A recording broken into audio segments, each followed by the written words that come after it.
Class 9th का first unit का 5th chapter है कंप्यूटर नेटवर्किंग। कंप्यूटर नेटवर्क क्या होता है? कंप्यूटर नेटवर्क इज टू और मोर कंप्यूटर्स और peripherals which are connected together to share information and resources. That means जब भी हम दो या दो से ज़्यादा कंप्यूटर्स को या फिर पेरिफेरल डिवाइसेस को एक साथ जोड़ते हैं किसी इंफॉर्मेशन को या किसी एक पर्टिकुलर रिसोर्स को, not just one, even multiple resources को शेयर करने के लिए जब हम एक साथ कनेक्ट करते हैं तो उस कनेक्शन को कहते हैं कंप्यूटर नेटवर्क। पेरिफेरल्स, अगर आपको याद हो तो मैंने प्रीवियस चैप्टर्स में बताया था कि जो पेरिफेरल होता है वो वायर्ड डिवाइस होती है। कोई भी हार्डवेयर जो एक वायर के थ्रू कंप्यूटर से कनेक्ट होता है उसे कहते हैं पेरिफेरल डिवाइस। फॉर एग्जांपल आपका प्रिंटर ले लीजिए, तो अगर हमने एक नेटवर्क क्रिएट किया है, लोकल नेटवर्क, ठीक है, और उसमें अगर हमने एक प्रिंटर अटैच कर दिया है तो हम उस एक प्रिंटर से किसी भी उस नेटवर्क के किसी भी कंप्यूटर पे बैठ के प्रिंट दे सकते हैं। तो हम वहाँ पे रिसोर्स शेयर कर रहे हैं, तो दैट इज़ नेटवर्क। फिर हम चाहें तो एक दूसरे से कनेक्टेड जो कंप्यूटर से उनमें इंफॉर्मेशन भी शेयर कर सकते हैं, कोई डेटा सेंड कर सकते हैं, कोई ऑडियो, वीडियो, इमेज या फिर टेक्स्ट फाइल शेयर कर सकते हैं। तो उसके लिए यूज होता है आपका कंप्यूटर नेटवर्क। जो कंप्यूटर्स कनेक्टेड होते हैं नेटवर्क पे उन कंप्यूटर्स को कहते हैं नोड या फिर वर्क स्टेशन। इस नोड इज कनेक्टेड थ्रू इधर केबल्स और वायरलेस, यानी कि जितने भी नोड्स होते हैं नेटवर्क पे या जो कंप्यूटर्स होते हैं नेटवर्क पे वो या तो वायर से कनेक्टेड होते हैं या फिर वायरलेस। अब कंप्यूटर नेटवर्क में आपके दो टर्म्स आते हैं, एक आता है इंट्रानेट और एक होता है इंटरनेट। तो इंटरनेट मोस्ट प्रोबेबली सबको पता होगा कि इंटरनेट जो है वो नेटवर्क का नेटवर्क होता है, नेटवर्क्स का network. Internet is network of networks. ये ह्यूज नेटवर्क होता है जो कि पूरे ऑल ओवर द वर्ल्ड पे स्प्रेड होता है और सबके लिए ओपन होता है, यानी कि कोई भी इसको एक्सेस कर सकता है। और जो इंट्रानेट होता है वो भी आपका एक तरह का इंटरनेट ही है, एक नेटवर्क है, बट वो प्राइवेट होता है, वो लोकल होता है, वो बस एक ऑर्गेनाइजेशन का है, तो बस उस ऑर्गेनाइजेशन के एम्प्लॉय ही उस इंटरनेट का यूज कर सकते हैं। तो दैट इज इंट्रानेट। यानी कि जब नेटवर्क ओपन है, पब्लिक है सबके लिए, दैट इज इंटरनेट, यानी कि जो अभी हम यूज करते हैं। और वहीं इंटरनेट अगर लोकल है, किसी ऑर्गेनाइजेशन के पास लोग ही यूज कर सकते हैं, वो होता है इंट्रानेट। जैसे आपकी मिलिट्री की जो इंटरनेट है बस मिलिट्री के लोग ही एक्सेस कर सकते हैं, दैट इज़ इंट्रानेट, वो प्राइवेट नेटवर्क होता है। Advantages of computer network. Computer network के क्या एडवांटेजेस हैं? इट अलाउज रिसोर्स शेयरिंग, यानी कि आप रिसोर्सेज शेयर कर सकते हैं। जैसे कि मैंने यहाँ पे बताया, अगर नेटवर्क पे एक प्रिंटर कनेक्टेड है तो आप किसी भी कंप्यूटर पे बैठ के प्रिंट दे सकते हैं, तो एक प्रिंटर शेयर हो रहा है, resource sharing, that is low cost and save resources. Low cost, obviously आपका कॉस्ट कम हो जाएगा, क्योंकि अगर मान लो आपने नेटवर्क कनेक्ट नहीं किया है तो आपको हर एक इंडिविजुअल कंप्यूटर के लिए हर एक अलग अलग इंडिविजुअल प्रिंटर खरीदना पड़ेगा, ठीक है। बट अगर हम नेटवर्क के थ्रू उसको यूज करते हैं तो बस एक ही प्रिंटर रहेगा, उस एक प्रिंटर पे सब लोग प्रिंट दे सकते हैं, तो आपका रिसोर्स भी बचा और आपका जो कॉस्ट है वो भी कम हुआ।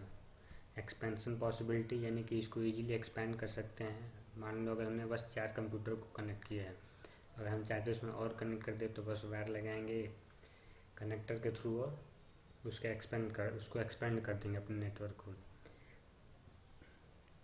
Reduced redundancy. रिडंडेंसी, सबसे पहले तो आपको ये जानना होगा कि रिडंडेंसी क्या होता है। जैसे मान लो कि हमारे स्कूल में 2 फाइल्स बनी हुई हैं, ठीक है, एक आपके क्लास का बना हुआ है और एक वैन वाला जो डिपार्टमेंट है उसने अलग से एक फाइल बनाया हुआ है। तो आपके क्लास में भी आपका पूरा डेटा स्टोर हुआ है, ठीक है, और अगर आप वैन से आते हैं तो आपका पूरा डेटा जो वैन वाली रजिस्टर है उसमें भी होगा। तो आपका एक ही डेटा, मतलब एक ही स्टूडेंट का डेटा आपके क्लास वाले फाइल में भी है और आपके वैन वाले फाइल में भी है।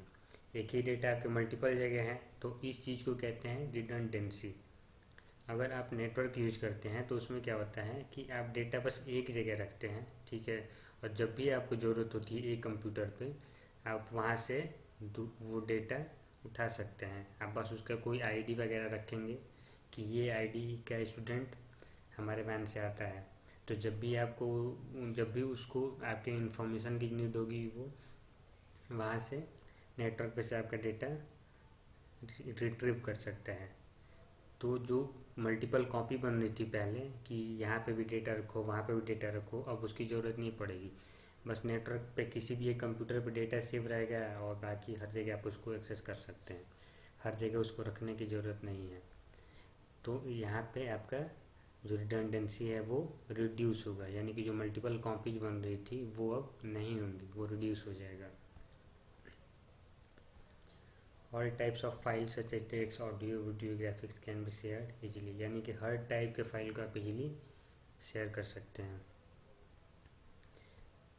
Need not depend on internet connectivity और its bandwidth to transfer files, यानी कि अगर आपका जो नेटवर्क है वो लोकल है, जैसे कि आपने बस अपने कंप्यूटर लैब के या फिर अपने घर पे जितने कंप्यूटर्स हैं उनको बस आपस में कनेक्ट कर रखे हैं, इंटरनेट से कनेक्ट नहीं है, तो वो आपका जो नेटवर्क है वो लोकल नेटवर्क है और आप उनके बीच में आराम से फाइल ट्रांसफ़र कर सकते हैं। उसके लिए आपको इंटरनेट कनेक्टिविटी की कोई ज़रूरत नहीं पड़ेगी और ना ही आपको इंटरनेट के स्पीड से कोई मतलब होगा, या फिर आपको इंटरनेट के स्पीड कम या ज़्यादा होने से कोई दिक्कत नहीं होगा, क्योंकि आपका जो नेटवर्क है वो प्राइवेट है, लोकल है। टाइप्स ऑफ ट्रांसमिशन और टाइप्स ऑफ कम्युनिकेशन मीडिया। तो ट्रांसमिशन और कम्युनिकेशन मीडिया क्या होता है, मतलब कोई भी ऐसा मीडिया या मीडियम जिसके थ्रू हम कनेक्टिविटी करते हैं वो होता है ट्रांसमिशन मीडिया और कम्युनिकेशन मीडिया। लेट से अगर आप वायर के थ्रू अपने कंप्यूटर्स को कनेक्ट करें अपने नेटवर्क में, तो वहाँ पे हो जाएगा वायर्ड मीडिया या फिर वायर्ड कनेक्शन। और अगर आप वायरलेस यूज कर रहे हैं, वायरलेसली कनेक्ट कर रहे हैं अपने कंप्यूटर्स को या डिवाइसेस को, तो वो कनेक्शन हो जाएगा वायरलेस कनेक्शन। तो आपके दो टाइप के कनेक्शंस होते हैं transmission media, wired and wireless. अब वायर्ड में आपके जो वायर के टाइप्स हैं वो मोस्टली 3 टाइप्स के आपके वायर्स यूज होते हैं। पहला होता है आपका ट्विस्टेड पेयर। ट्विस्टेड पेयर में क्या होता है कि आपके 2 इंडिपेंडेंट इंसुलेटेड वायर्स होते हैं। इंसुलेटेड वायर्स का मतलब कि जो कंडक्टर होता है उसके ऊपर एक इंसुलेशन की लेयर लगी होती है, ठीक है, और वो एक दूसरे के अराउंड ट्विस्टेड होते हैं, इसलिए उसको कहते हैं ट्विस्टेड पेयर केबल्स। 2 केबल्स एक दूसरे के अराउंड ट्विस्टेड होती है, इसलिए उसको ट्विस्टेड पेयर केबल कहते हैं। इसकी जो एक सेगमेंट की मैक्सिमम लेंथ होती है वो 100 मीटर होती है और इनको आपस में ट्विस्ट किया रहता है, जिससे कि इसका जो इलेक्ट्रोमैग्नेटिक इफेक्ट है वो कम हो जाए। To minimise the cross talk. Cross talk का मतलब है कि जैसे अगर सिग्नल से एक दूसरे से इंटरफेयर करेंगे तो जो डेटा ट्रांसमिट हो रहा है उसमें एरर होने लगेगा, क्योंकि डेटा आपस में मैच होने लगेगा। तो उस चीज़ को मिनिमाइज करने के लिए उनको आपस में ट्विस्ट किया रहता है। ये आपका पहले यूज होता था टेलीफोन नेटवर्क्स वगैरह के लिए, जो ट्विस्टेड पेयर केबल है। ये है आपका इमेज ट्विस्टेड पेयर केबल का। एक दूसरे के अराउंड 2 इंसुलेटेड वायर्स ट्विस्ट होते हैं। इसके एडवांटेजेस हैं कि ये इजीली इंस्टॉल हो सकता है, आराम से इसको यूज कर सकते हैं और वाइडली अवेलेबल एंड यूज्ड। और ये आपको वाइडली यानी कि हर जगह आपको इजीली अवेलेबल है और आप इजीली यूज कर सकते हैं इसको। डिसएडवांटेज इसका ये है दे can B use only for point two point connection, यानी कि अगर आप एक कंप्यूटर से दूसरे कंप्यूटर को डायरेक्ट जब कनेक्ट कर रहे हैं, जिसको कि पीयर टू पीयर कनेक्शन भी कहते हैं, बस वहाँ ही आप इसको यूज कर सकते हैं। यानी कि एक कंप्यूटर से दूसरे कंप्यूटर पे डायरेक्टली। इसका जो बैंडविड्थ होता है वो लो होता है और और ये बस कुछ मीटर तक ही इसको आप ले जा सकते हैं। बैंडविड्थ क्या होता है ये मैं बता दूं। जितना डेटा आपका एक सर्टेन टाइम में ट्रांसफ़र होता है उसको कहते हैं बैंडविड्थ। सेकेंड टाइप है आपका कोएक्सियल केबल। कोएक्सियल से आपको समझ में आ रहा है कि कैसा होगा। को का मतलब यहाँ पे है कॉमन से, और एक्सियल का मतलब एक्सिस में, जिसका एक्सिस कॉमन हो, यानी कि जिसके दोनों जो कंडक्टर्स है वो सेम एक्सिस में हो। जैसे कि आपका ये है कोएक्सियल केबल। इसमें एक इनर कंडक्टर होता है, ये वाला पार्ट, ठीक है। उसके ऊपर एक इंसुलेशन का लेयर लगा होता है, और फिर उसके ऊपर है जो दूसरा कंडक्टर है उसका लेयर होता है, और उसके ऊपर फिर एक इंसुलेशन का लेयर लगा होता है, या फिर प्लास्टिक जैकेट कहते हैं उसको ही। इसका जो मैक्सिमम लेंथ होता है वो आपका होता है 1500 मीटर, और ये आपका मोस्टली टीवी ऑपरेटर्स वगैरह यूज़ करते हैं। जैसे अगर आपके घर पे डीटीएच लगा होगा तो आप देखोगे कि एलएनबी से जो वायर आया है वो इसी टाइप का होता है। अंदर यहाँ पे कॉपर का वायर होता है, उसके ऊपर एक इंसुलेशन का लेयर होता है, और फिर उसके ऊपर एक दूसरा जो कंडक्टर होता है वो होता है। Advantage, it is cheaper than any other medium, यानी कि बाकी जो मीडियम होते हैं उनसे ये सस्ता होता है थोड़ा सा। It is not fragile and is prone to various shocks and jerks. इसका फ्रेजाइल का मतलब होता है नाजुक, और प्रोन का मतलब है उसी के लिए ही बना हुआ। तो ये आपका नाजुक नहीं होता है, मतलब कि कहने का मतलब ये है कि ये आपके मल्टीपल शॉक्स और जर्क्स को झेल सकता है। शॉक्स का मतलब अगर कहीं गिरा वगैरह, या फिर इस पर अगर कहीं से कोई चोट वगैरह लगी किसी डिवाइस की, या फिर कोई हार्डवेयर इस पर गिर जाता है तो ये इजीली टूटेगा नहीं। इसका भी डिसएडवांटेज ये है कि इसका जो बैंडविड्थ होता है, यानी कि जो डेटा ट्रांसफ़र रेट होता है वो लिमिटेड होता है। लिमिटेड एप्लीकेशन, इसका मतलब ये है कि आप इसको हर जगह यूज नहीं कर सकते। कुछ फिक्स जगह पे इसको यूज कर सकते हैं जहाँ इसका पोर्ट अवेलेबल हो, जैसे कि आपका डीटीएच वगैरह में वहाँ पे यूज होता है। और इसको यूज करना थोड़ा सा डिफ़िकल्ट होता है, हर जगह आपको इसके लिए अलग से कनेक्टर लगाना होता था। इससे पहले जो था ट्विस्टेड वायर, उसमें क्या होता है, बस आपने दोनों कंडक्टर से इंसुलेटेड लेयर को हटाया और फिर जोड़ दिया, इजीली हो जाता है। बट इसमें आपको हर जगह एक कनेक्टर लगेगा, तब जाके आप उसको कनेक्ट कर सकते हैं। ऑप्टिकल फाइबर, ऑप्टिकल का मतलब है लाइट से related. It is the latest technology being used for data transmission where data travels in the form of light through glass or plastic fiber। यह भी लेटेस्ट टेक्नोलॉजी है जिसमें जो आपका डेटा है वो लाइट के फॉर्म में ट्रेवल करता है, और ये जो वायर बने होते हैं ये या तो ग्लास का बना होता है या फिर प्लास्टिक फाइबर का। प्लास्टिक फाइबर भी आपका बिल्कुल ऐसे ग्लास की तरह होता है, जो लोग अपने घरों की विंडोज़ वगैरह पर लगवाते हैं, जिसको बस फाइबर कहते हैं, वो प्लास्टिक फाइबर। तो भी एक तरह का आपका लाइट को रिफ्लेक्ट कर सकता है। तो या तो आपका ग्लास यूज होता है या फिर आपका प्लास्टिक फाइबर यूज होता है, उसमें आपका जो डेटा है वो लाइट के फॉर्म में ट्रैवल करता है। अब जब डेटा आपका लाइट के फॉर्म में ट्रैवल करेगा तो ऑब्वियसली जो लाइट की स्पीड होती है वो बहुत ज़्यादा होती है, इसलिए आपका जो डेटा ट्रांसफ़र रेट है वो भी बढ़ जाता है, और काफ़ी दूर तक आपका जो डेटा है वो बिना किसी लॉस के, बिना किसी वीकनेस के ट्रैवल कर सकता है। इसकी जो मैक्सिमम लेंथ है वो 10 किलोमीटर है, और उससे ऊपर भी आप इसको एक्सपेंड कर सकते हैं। इसका advantage, they have higher bandwidth, इसका बैंडविड्थ ज़्यादा होता है, यानी कि ये तेज़ी से डेटा को ट्रांसफ़र कर सकते हैं, ज़्यादा डेटा एक बार में ट्रांसफ़र कर सकते हैं। Data can be carry over long distance without loss, यानी कि बिना किसी लॉस के आपका जो डेटा है वो लॉन्ग डिस्टेंस तक ट्रेवल कर सकता है। Can not be tapped, hence better security. Tapped का मतलब क्या होता है, जैसे आपका जो कोएक्सियल केबल है या फिर जो आपका ट्विस्टेड पेयर केबल, उसमें क्या होता है, उसमें बीच में पिन वगैरह लगा के लोग जो कम्युनिकेशन उसको टैप करके रिकॉर्ड करते रहते हैं या फिर सुनते रहते हैं। जैसे आपके पहले टेलीफोन लाइंस में होता था, बीच में लोग टैप कर लेते थे वायर और जो सारा कम्युनिकेशन था वो सुनते रहते थे।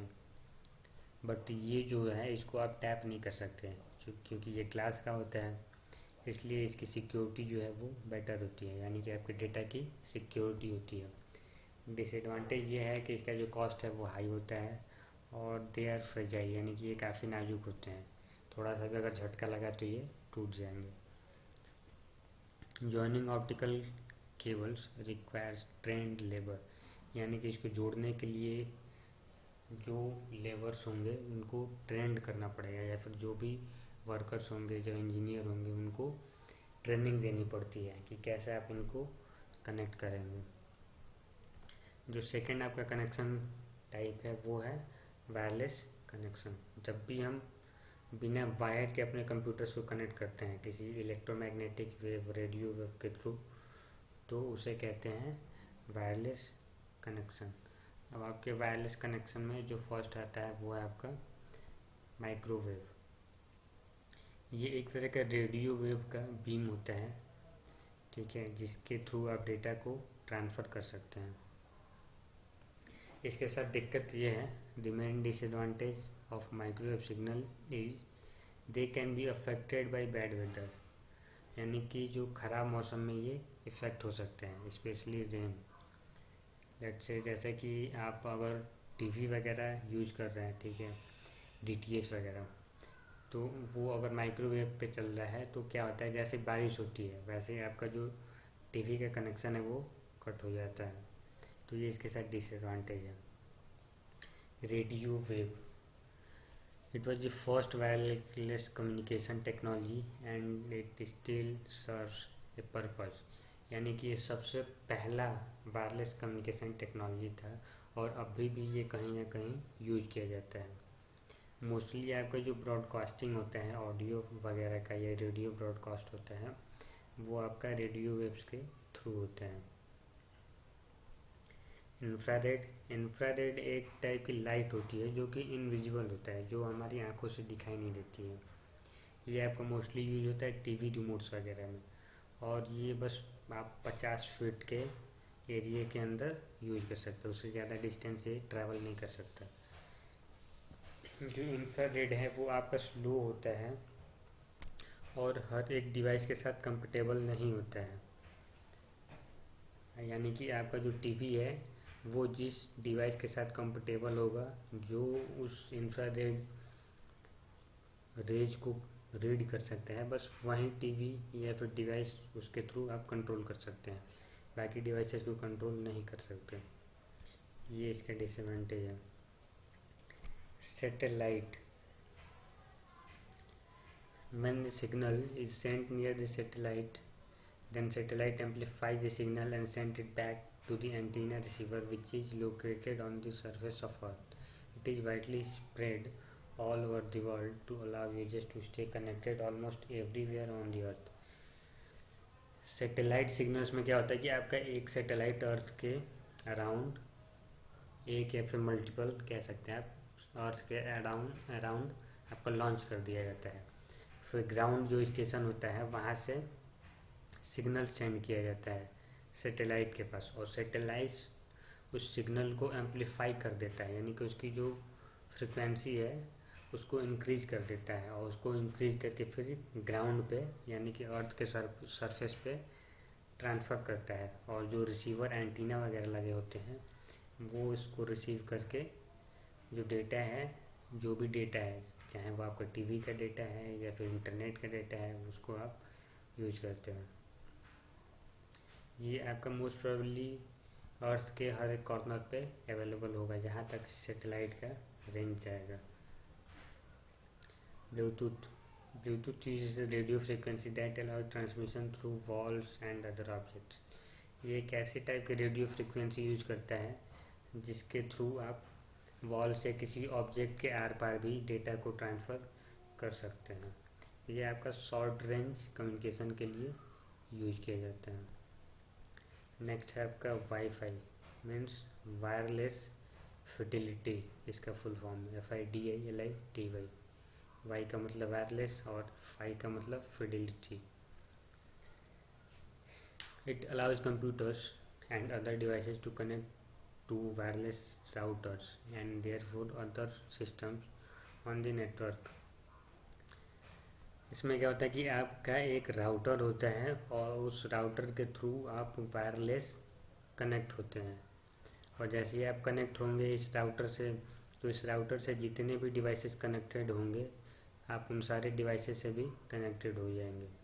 अगर आपके इस राउटर में इंटरनेट का कनेक्शन है तो फिर आपके पास इंटरनेट की कनेक्टिविटी भी मिल जाएगी, आपको इंटरनेट का एक्सेस भी मिल जाएगा।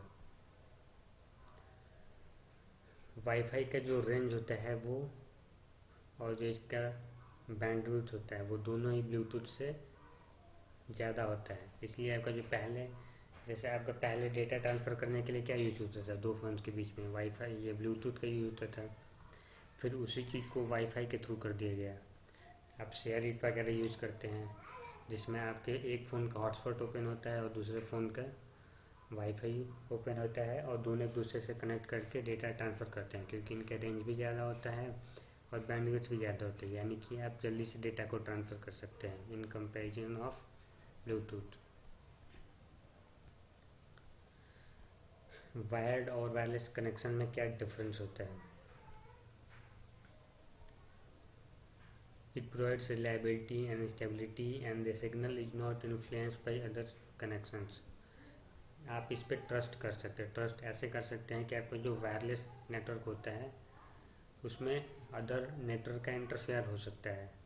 मान लो अगर आपने 2-3 राउटर एक साथ लगा दिया है तो हर एक राउटर अपना अपना सिग्नल ट्रांसमिट करेगा, अब वो आपस में इंटरफेयर कर सकते हैं, तो उससे दिक्कत हो सकती है, इशू हो सकते हैं। जबकि आपके वायर में ऐसा नहीं होता, आपके वायर कनेक्शन में डेडिकेटेड कनेक्शन होता है, तो ये रिलायबल होता है और स्टेबल होता है, और बाहर के जो कनेक्शंस होते हैं उनसे इन्फ्लुएंस या प्रभावित नहीं होता है। जबकि वायरलेस कनेक्शन में आपका इंटरफेरेंस हो सकता है, जैसे कि अगर कोई ऑब्जेक्ट है, कोई वॉल ही है, तो वो आपके कनेक्शन को बाधित कर सकती है, ऑब्स्ट्रक्ट कर सकती है। जो आपका वायर्ड कनेक्शन है वो फास्टर होता है, और जो वायरलेस कनेक्शन है वो स्लोअर होता है वायर्ड कनेक्शन से। जो आपका वायर्ड कनेक्शन होता है वो ज़्यादा सिक्योर होता है, क्योंकि आपको इसमें कोई पासवर्ड या फिर ओपन वगैरह का कोई सीन नहीं होता है। और आपका जो वायरलेस होता है ये आपका लेस सिक्योर होता है, क्योंकि इसमें अगर मान लो अगर आपने किसी को पासवर्ड शेयर कर दिया या किसी ने गलती से भी आपका पासवर्ड एक्सेस कर लिया तो आपका नेटवर्क यूज़ कर सकता है, तो ये लेस सिक्योर होता है, ये आपका मोर सिक्योर होता है। Hardware is relatively costly. इसमें आपका जो हार्डवेयर, सारे हार्डवेयर परचेज करने पड़ते हैं, आपको केबल्स परचेज करना पड़ता है, switches, routers and other hardware जो भी इसके लिए नीड होती है वो सारा आपको परचेज करना पड़ता है। मान लो अगर 4 कंप्यूटर्स को कनेक्ट करना है तो 4 कंप्यूटर को कनेक्ट करने के लिए अब उतना वायर चाहिए आपको। जबकि जो वायरलेस नेटवर्क है में आप इसमें आपको बस एक राउटर चाहिए, उस राउटर से सारे डिवाइसेस को कनेक्ट कर देंगे, तो ये कम एक्सपेंसिव होता है।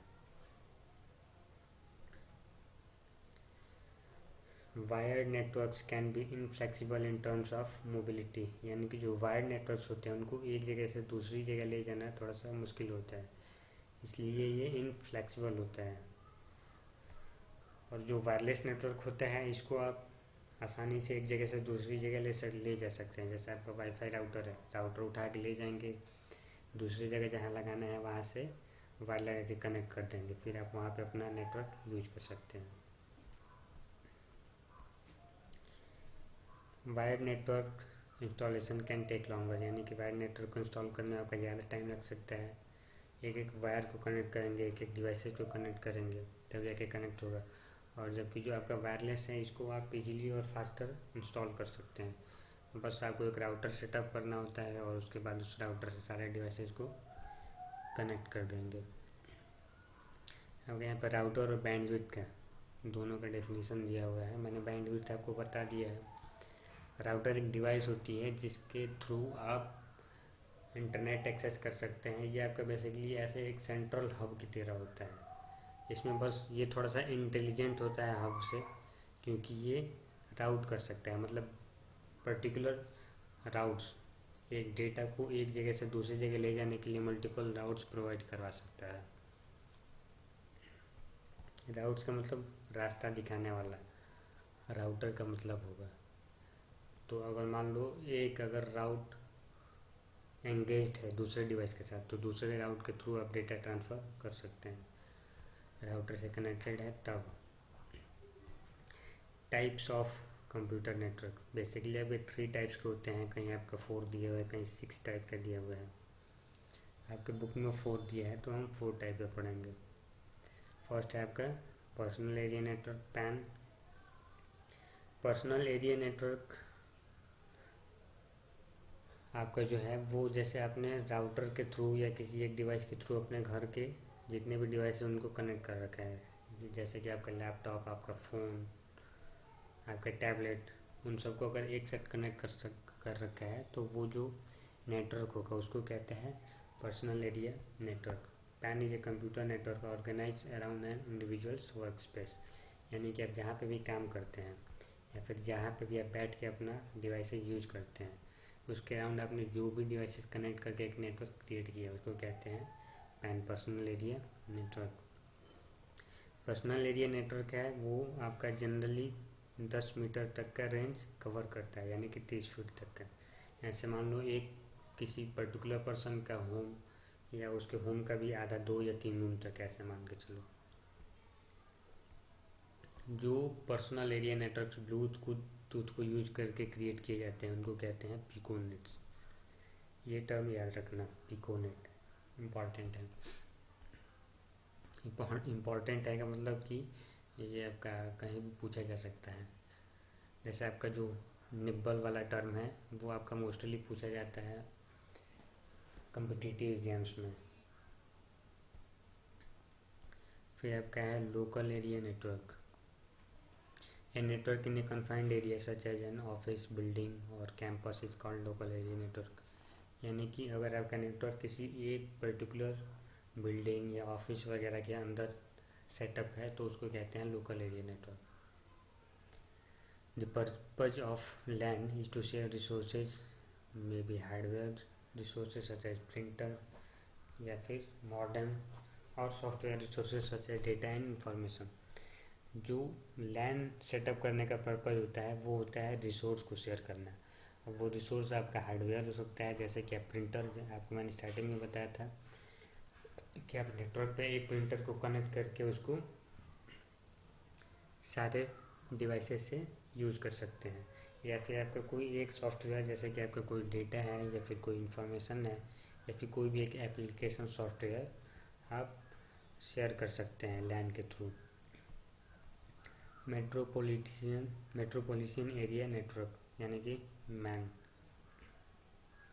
ये आपका एक इंटायर सिटी के ऊपर स्प्रेड होता है, एक्सटेंडेड होता है, यानी कि एक पूरा सिटी तक ये कवर कर सकता है।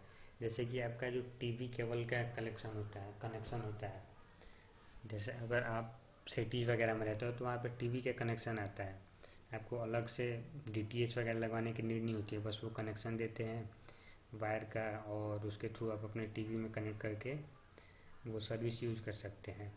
तो वो टीवी वाले का जो कनेक्शन है वो पूरी सिटी पे फैला होता है, तो वो एक तरह का मैन का एग्जाम्पल है। ये एक ऑर्गेनाइजेशन के द्वारा ओन किया जाता है। इसका मतलब ये है कि कोई भी एक प्राइवेट, जैसे जो टीवी का कनेक्शन आपको दे रहा है वो आपसे बिल ले जाता है हर मंथ का, तो वो पर्टिकुलर उसकी जो अथॉरिटी है वो उस पर्टिकुलर टीवी कनेक्शन वाले तक ही लिमिटेड है, बस वही उसका ओनर है। जो आपका मैन है ये मल्टीपल लैंड्स को कनेक्ट करके भी क्रिएट कर सकते हैं आप, यहाँ पे दिखाया गया वहीं।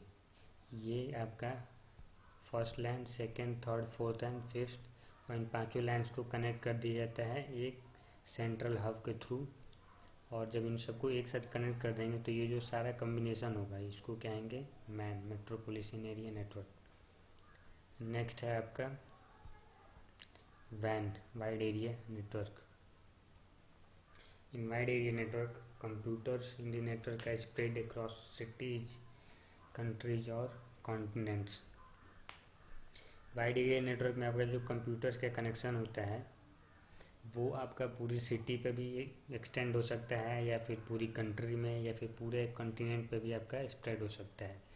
इवन आप ऐसे कह सकते हैं कि पूरे वर्ल्ड पे भी वो स्प्रेड हो सकता है. जैसे कि आपका जो इंटरनेट है वो एक टाइप का वैन का एग्जांपल है, या फिर जो आपका एटीएम है वो भी आपका वैन का एग्जांपल है. एटीएम मशीन में आप लेट से अगर आपने दिल्ली में खोला हुआ है अकाउंट और आप यहाँ पे आके एटीएम से अपने पैसे उतार सकते हैं, तो एक तरह का वैन का एग्जांपल है. मल्टीपल लैंड्स, वैन्स, सारे टाइप के नेटवर्क को मिला के एक वैन बनता है. क्लाउड कंप्यूटिंग, ये अगर आप टेक्निकल डिपार्टमेंट जाओगे तो आपको मोस्टली ये टर्म सुनने को मिलेगा, क्लाउड. तो क्लाउड का मतलब ये आकाश में घूमने वाले क्लाउड से मतलब नहीं है. यहाँ पे जो क्लाउड है वो एक तरह का कंप्यूटर ही होता है जिसको आप कहीं से भी एक्सेस कर सकते हैं. Cloud computing is delivery of computing services such as servers, data storage, database, networking. यानी कि एक कंप्यूटर होता है जो इंस्टॉल होता है कहीं भी और आप उसके सर्विसेज को पूरी दुनिया में कहीं से भी एक्सेस कर सकते हैं. जैसे आपका अमेजोन का जो AWS है वो आपको सर्वर का फैसिलिटी देता है. आप उस पर अपना सर्वर सेटअप कर सकते हैं और उसको कहीं से भी एक्सेस कर सकते हैं. फिर डेटा स्टोरेज के लिए जैसे आपका ओरेकल का देता है, ओरेकल का अपना कंप्यूटर होता है और आप उसके कंप्यूटर पर अपना डेटा स्टोर कर सकते हैं और उसके लिए आपको फिर चार्जेस पे करने होते हैं. तो डेटा स्टोरेज के लिए भी यूज़ किया जाता है, डेटाबेस के लिए और नेटवर्किंग के लिए भी यूज़ किया जाता है cloud computing. The term cloud refers to a network और इंटरनेट. यानी कि मैंने आपको स्टार्टिंग में बताया था जो क्लाउड का मतलब है वो यहाँ पे इंटरनेट से मतलब है. Organisation offering this computing services are called cloud providers. यानी कि जो ऑर्गेनाइजेशन क्लाउड कंप्यूटिंग की सर्विस देती है उन्हें क्लाउड प्रोवाइडर्स कहते हैं. जैसे आपका अमेजोन का AWS या फिर गूगल भी आपका देता है, ओरेकल देता है, वो सारे आपके क्लाउड प्रोवाइडर्स होंगे. Cloud computing gives you the freedom to access your data from any device that is connected to internet. यानी कि अगर आपकी कोई भी डिवाइस इंटरनेट से कनेक्टेड है तो आप वहाँ से अपने डेटा को या अपने कंप्यूटिंग सर्विस को एक्सेस कर सकते हैं. जैसे जो CCTV कैमरा वाले होते हैं वो भी एक तरह का क्लाउड ही है. आपका जो भी कैमरा इसमें रिकॉर्ड होता है वो क्लाउड पे स्टोर होता है एक जगह पे और फिर आप अपने फ़ोन पे या फिर अपने कंप्यूटर पे कहीं भी बैठ के अपने कैमरा की रिकॉर्डिंग को देख सकते हैं. तो वो आपका एक तरह का क्लाउड कंप्यूटिंग है.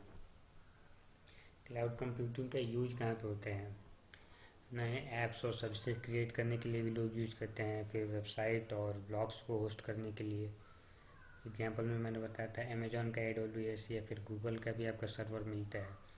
आप अपनी वेबसाइट और ब्लॉग्स को होस्ट कर सकते हैं. Analyse data and make predictions. आपने अगर सर्वर सेटअप कर रखा है तो उस पर जितने भी यूजर्स एक्टिविटी होती है वो सारा डेटा आप एनालाइज करके उस पर प्रेडिक्शन कर सकते हैं कि आगे क्या होगा इस प्लेटफॉर्म पे. डेटा को स्टोर करने के लिए, बैकअप बनाने के लिए, फिर डेटा को रिकवर करने के लिए आपका क्लाउड कंप्यूटिंग यूज होता है. ऑडियो वीडियो फाइल्स को स्ट्रीम कर सकते हैं क्लाउड कंप्यूटिंग के थ्रू. ऑडियो वीडियो ये स्ट्रीमिंग का आपका सबसे बढ़िया एग्जांपल है जूम. जैसे मान लो अगर मैं जूम पे अपना स्क्रीन शेयर कर रहा हूँ तो मेरे स्क्रीन का जो वीडियो है वो क्लाउड पे एक जगह जाता है और वहाँ से जितने भी कनेक्टेड लोग होते हैं मेरे जूम अकाउंट पे, जितने भी लोग कनेक्टेड होंगे उन सबके पास वो क्लाउड से वो वीडियो उन सबके डिवाइसेस पे डिस्प्ले होता है. क्लाउड कंप्यूटिंग यूज करने के क्या बेनिफिट्स होते हैं? तो आपका एक होता है कॉस्ट का. आपको अलग से हार्डवेयर और सॉफ्टवेयर वगैरह परचेज नहीं करना पड़ता है. आप बस वो सर्विस परचेज कर सकते हैं जो कंपनी प्रोवाइड कर रहे हैं वहाँ से उसको यूज़ कर सकते हैं. अगर आप इन कंपेरिजन अगर उसी चीज़ को अपने लोकली सेटअप करते हैं तो फिर आपको ज़्यादा कॉस्ट पे करना पड़ेगा, तो इससे आपकी कॉस्ट कम लगती है. फिर आपका स्पीड भी होता है। जो डिवाइसेस या फिर जो भी क्लाउड प्रोवाइडर्स आपको सर्विस देते हैं उनका जो कंप्यूटेशन पावर होता है उनके कंप्यूटर का वो काफ़ी फास्ट होता है। तो आप बस कुछ ही क्लिक करके अपने डेटा को अपने रिसोर्स को यूज़ कर सकते हैं। आप जो लोकल मान लो अगर आपने लोकल क्लाउड सेटअप कर रखा है, ठीक है, तो इसमें क्या होगा, आपके यहाँ अगर इंटरनेट की कनेक्टिविटी अगर स्लो है तो फिर आपका जो क्लाउड का स्पीड है वो भी स्लो हो जाएगा। बट जो क्लाउड की सर्विसेज देते हैं उनकी यहाँ स्पीड फास्ट होती है। ये है आपका स्केलेबिलिटी। बुक में यहाँ पे मिसप्रिंट हो गया शायद, इसलिए मैंने यहाँ पे ऊपर लिखा हुआ है स्केलेबिलिटी। क्लाउड कंप्यूटिंग की जो सर्विसेज होते हैं आप उसको स्केल कर सकते हैं। जैसे कि आपने कोई ऑर्गेनाइजेशन या कोई बिजनेस स्टार्ट किया, ठीक है, क्लाउड कंप्यूटिंग का यूज़ करके। अब आपका टाइम के साथ आपका जो बिजनेस है वो इंक्रीज होता है, तो उसके साथ साथ आपका जो क्लाउड कंप्यूटिंग की सर्विस है आप उसको भी स्केल कर सकते हो, उसको भी आप बढ़ा सकते हैं अपने नीड के अकॉर्डिंग। तो स्केलेबिलिटी होती है, फिर प्रोडक्टिविटी होती है।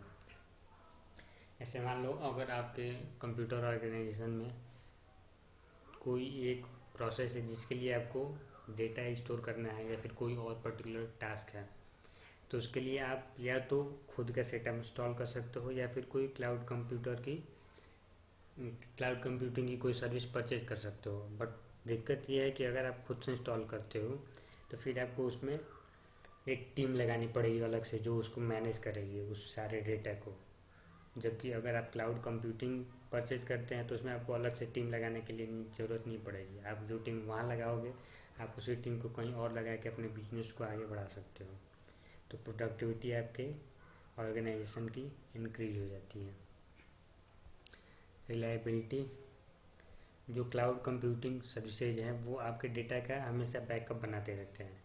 जैसे कि अगर मान लो कि अगर आपका डेटा कभी डिलीट भी हो गया एक्सीडेंटली तो आप उन बैकअप से अपने डेटा को रिस्टोर कर सकते हैं, इसलिए ये रिलायबल हो सकते हैं, ये रिलायबल होते हैं, ट्रस्टवर्दी कह सकते हैं। टाइप्स ऑफ क्लाउड डिप्लॉयमेंट्स, आपकी जो क्लाउड सर्विसेज होती हैं वो 3 टाइप की होती हैं, पब्लिक, प्राइवेट एंड हाइब्रिड। जो पब्लिक क्लाउड होता है वो सबके लिए एक्सेसिबल होता है, जनरल पब्लिक के लिए, बट ये लेस सिक्योर होता है क्योंकि ये ओपन होता है सबके लिए, तो हैकर क्रैकर कोई भी उसको एक्सेस करके उस पर स्क्रिप्ट वगैरह यूज़ कर सकते हैं, तो ये लेस सिक्योर होता है। जो प्राइवेट क्लाउड होता है इसको बस जो लोग अलाउ होते हैं उसको एक्सेस करने के लिए किसी ऑर्गेनाइजेशन के बस वहीं एक्सेस कर सकते हैं, हर कोई एक्सेस नहीं कर सकता, इसलिए ये ज़्यादा सिक्योर होता है। जो हाइब्रिड होता है वो आपका पब्लिक और प्राइवेट का कम्बिनेशन होता है, यानी कि उसका एक पार्ट ऐसा होगा जो हर कोई यूज कर सकता है और जो प्राइवेट पार्ट होगा वो बस कुछ अथराइज्ड पर्सन ही यूज कर सकते हैं। Next topic is multimedia. Multi का मतलब होता है मेनी और मीडिया का मतलब कोई भी फाइल या फिर कोई भी इंफॉर्मेशन। जैसे आपके कंप्यूटर पे कोई भी फाइल है जिसके थ्रू आप कोई भी इंफॉर्मेशन शेयर कर सकते हो, वो होगा आपका मीडिया फाइल, उसको मीडिया फाइल कहते हैं। तो जो आपका मल्टीमीडिया होता है वो मल्टीपल मीडिया फाइल्स का कम्बिनेशन होता है, जैसे कि आपकी कोई टेक्स्ट फाइल, ऑडियो फाइल या फिर कोई स्टिल इमेजेस है उनका एनिमेशन, वीडियो वगैरह। जैसे आप अगर प्रेजेंटेशन बनाते हो पावर पॉइंट वगैरह में तो आप उसमें टेक्स्ट भी डालते हो, ऑडियो फाइल्स भी डाल सकते हो, इमेजेस भी दिखा सकते हो, कोई एनिमेशन भी डाल सकते हो, वीडियो भी डाल सकते हो, यानी कि एक ही फाइल में आपके मल्टीपल मीडिया फाइल्स हैं, तो दैट इज़ मल्टीमीडिया।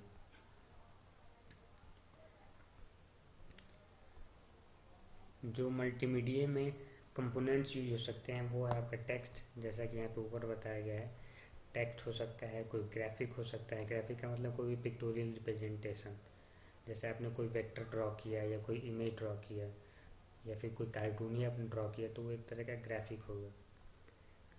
फिर आप ऑडियो वगैरह यूज़ कर सकते हैं, कोई म्यूज़िक या फिर कोई भी ऑडियो फाइल, कोई भी recorded file, video, animation use कर सकते हैं आप। एनिमेशन जो होता है वो आपका जो इमेजेस होती हैं उनको एक रैपिड स्पीड में मूव किया जाता है, तो ऐसा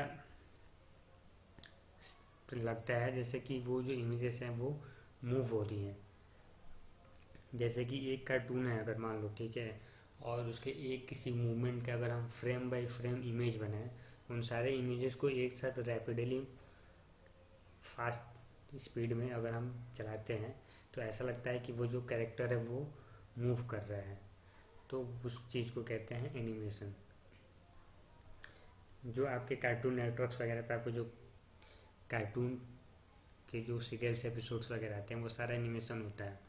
उसमें कार्टून को डिज़ाइन किया जाता है, फिर उसके एक एक मूवमेंट को डिज़ाइन किया जाता है, और फिर उस मूवमेंट्स को इतनी तेज़ी से चलाया जाता है उन इमेजेस को कि ऐसा लगता है कि वो जो कार्टून है वहीं ही मूव कर रहा है। तो दैट इज एनिमेशन। आपके दो टाइप के एनिमेशन होता है, 2D एंड 3D। 2D यानी कि आपका सिंपल इमेज जैसा लगेगा, और 3D में आपका 3 डायमेंशनल होगा, रियल लाइफ की तरह ये लगेगा 3D। मल्टीमीडिया एप्लीकेशन यानी कि मल्टीमीडिया कहाँ कहाँ यूज होता है। तो प्रेजेंटेशन के लिए ये मैंने आपको बताया था कि अगर आप किसी टॉपिक पे इफ़ेक्टिव प्रेजेंटेशन देना चाहते हैं तो उसके लिए आप मल्टीमीडिया यूज़ कर सकते हैं। E books and e learning, अगर आप कोई बुक बना रहा है तो उसमें आप टेक्स्ट के साथ इमेजेस वगैरह यूज़ कर सकते हैं, कोई ग्राफिक वगैरह यूज़ कर सकते हैं। या फिर ई लर्निंग के लिए जैसे कि यूट्यूब पे जो वीडियो वगैरह हम डालते हैं तो भी आपका एक तरह का ई लर्निंग ही है, आप उन वीडियोज़ के थ्रू लर्न कर सकते हैं। तो ये भी आपका मल्टीमीडिया का एप्लीकेशन है। मूवी मेकिंग में भी आपका बस सिंपल सा जो एक्टर्स होते हैं, जैसे जितने भी आपके जो साई-फाई जो मूवीज़ होती हैं उनमें आपका एक्टर्स बस थोड़ी बहुत एक्टिंग करते हैं और बाकी सारा जो काम है वो सारा कंप्यूटर के थ्रू होता है, VFX या एनिमेशन के थ्रू। तो आपका मूवी मेकिंग में भी मल्टीमीडिया यूज होता है। फिर एनिमेटेड फिल्म्स में भी आपका मल्टीमीडिया यूज होता है। ई शॉपिंग में वर्चुअल एरेना में क्या होता है कि आपको जैसे आप अगर लेंस कार्ट पे जाओगे तो लेंस कार्ट पे आप देखना, आपको वो एक ऐसा फैसिलिटी देते हैं जिसमें आप का वो पूरे फेस का एक जियोग्राफिकल स्ट्रक्चर बनाते हैं और उसके हिसाब से आपके फेस पे वो जो फ्रेम्स है ग्लासेस के वो लगा लगा के ऐसे दिखाते हैं अलग अलग।